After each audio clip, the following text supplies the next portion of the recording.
كحاجة ملحة عند الله فإنك تسرع إلى قراءة سورة الضحى فتشعر بالاطمئنان والسكينة والرضا واليقين. والسؤال: لما الضحى تحديدا؟ كل كتاب ربك خير، نعم، لكن في البشر فضلنا بعضكم على بعض. وفي الآيات: هو الذي أنزل عليك الكتاب منه آيات محكمات هن أم الكتاب وأخر متشابهات. وفي الضحى تلك السورة المكية المحكم آياتها آيات محكمات. في الضحى آية ما تزال ترددها حتى تشعر باليقين، آية تربو على كل مواساة أهل الدنيا وعطفهم ورحمتهم وحنانهم: ولسوف يعطيك ربك فترضى.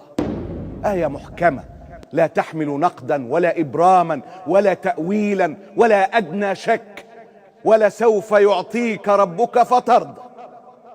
إنها أعظم آيات جبر الخواطر، حيث تصحيح المكسور في نفس الإنسان. جبر الخاطر، تصحيح المكسور في نفس الإنسان. لكن لماذا نزلت سورة الضحى من الأساس؟ انقطع الوحي عن الرسول فأصيب عليه الصلاة والسلام بالهم والغم. البدايات تحتاج إلى تثبيت. انقطع جبريل عنه 15 ليلة لحكمة يعلمها الله عز وجل، وقيل انقطع الوحي 12 ليلة، وقيل 25، وقيل 40 يوما. فبدأ كفار قريش ومنهم زوجة أبو لهب بالاستهزاء من الرسول وتعييره، معيرته يعني، بعدم نزول الوحي عليه. فقالوا حينها أو قالت: ودعك ربك وقلاك، سابق خلاص. فنزلت الضحى وفيها: ما ودعك ربك وما قلى، ولسوف يعطيك ربك فترضى.